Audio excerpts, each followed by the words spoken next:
In a fraction of a second, heavy steel doors slam shut, instantly sealing you beneath a massive mountain of rock. During World War II, cities could survive months of conventional bombing. The atomic bomb changed that math, allowing a single weapon to vaporize a city center in milliseconds. Defense planners calculating the blast radius of these new weapons reached a grim conclusion. Protecting an entire civilian population from nuclear annihilation was physically and economically impossible. Strategy shifted toward continuity of government. The objective was to preserve key military commanders and national leaders to maintain a functioning authority after a catastrophic strike. To execute this plan, nations began engineering massive, highly classified underground cities. But hidden far behind the reinforced concrete and heavy blast doors lay a profoundly disturbing reality about their true operational effectiveness. These billions of dollars in engineering were dedicated to the survival of the state rather than the survival of humanity. The United States relied on geological mass for defense. Deep inside the Rockies, the Cheyenne Mountain Complex was carved out to withstand a 30-megaton nuclear shockwave detonating just over a mile away. The Soviets employed a similar logic of deep burial. At Balaclava in Crimea, they tunneled 600 meters into a coastal mountain, creating a naval facility to shield an entire submarine fleet from a direct nuclear strike. While the elite retreated into Granite Mountains, everyday citizens were told to rely on flimsy basement fallout shelters made of wood and dirt. This diagram shows the physics of a hydrogen bomb. At ground zero, immense pressure ensures physical structures are completely obliterated. Beyond this kill zone, the blast expands. Here, megabunkers had a chance, provided they filtered out radiation and heat flash. This map outlines the regional seats of government in the UK. Facilities like the command center at Hack Green were highly resilient and strategically distributed to coordinate surviving forces. But even these hardened structures were incapable of surviving a direct nuclear hit. Classified secrecy served as the primary line of defense for these bunkers, far more critical than the actual thickness of the concrete walls. If the enemy knew where the bunker was, the concrete was useless. Protecting a facility required completely severing it from the outside world. The West German government bunker used 25-ton steel and concrete gates built by AAN to hermetically seal the complex in a matter of seconds. Once those doors closed, the logistical math was daunting. A facility had to generate its own autonomous electric power, pump water from deep subterranean wells, and continuously scrub the air for up to 3,000 people for a minimum of 30 days. Sustaining biological life was only half the equation. To maintain command over a fractured, burning nation, these spaces required massive communication switchboards and miles of dedicated subterranean cabling. The result was a city-like environment buried underground.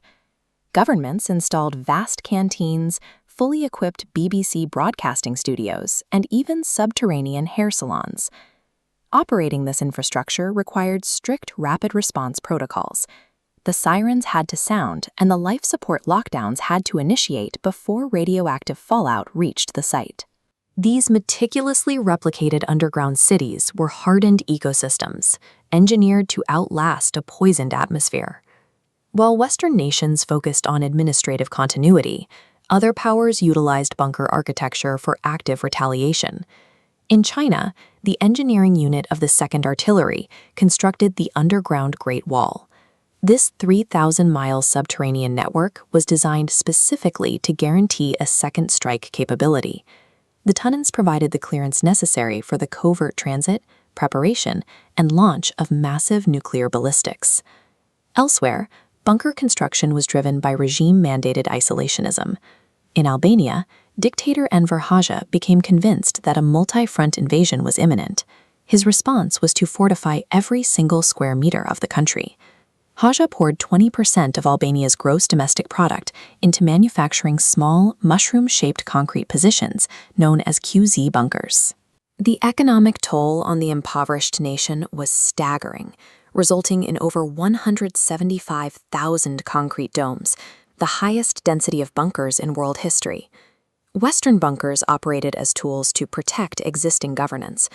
Other regimes utilized bunker architecture to aggressively project military power or physically cement state paranoia into the earth.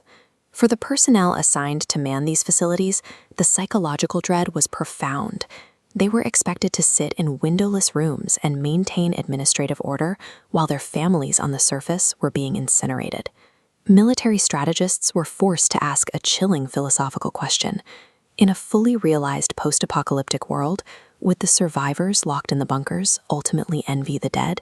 Despite this, construction pressed on. Governments kept pouring millions into subterranean headquarters, even after internal surveys proved that modern detonations would instantly collapse them. As weapons technology evolved, static concrete fortresses became sitting ducks. The development of deep-penetrating munitions meant that military forces could crack a reinforced bunker wide open from the surface. By the late stages of the Cold War, these massive structures functioned as political theater. They were psychological comfort blankets for the state, offering the illusion of control against an unbeatable weapon. When the Soviet Union collapsed in 1991, the immediate threat of global nuclear war subsided. Maintaining these billion-dollar facilities became an unjustifiable economic burden. Governments quickly sold off the land.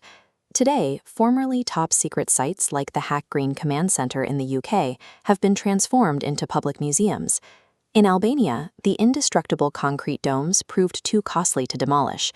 They now dot the coastline as relics, repurposed by locals into beach shelters, tattoo parlors, and pizza stands.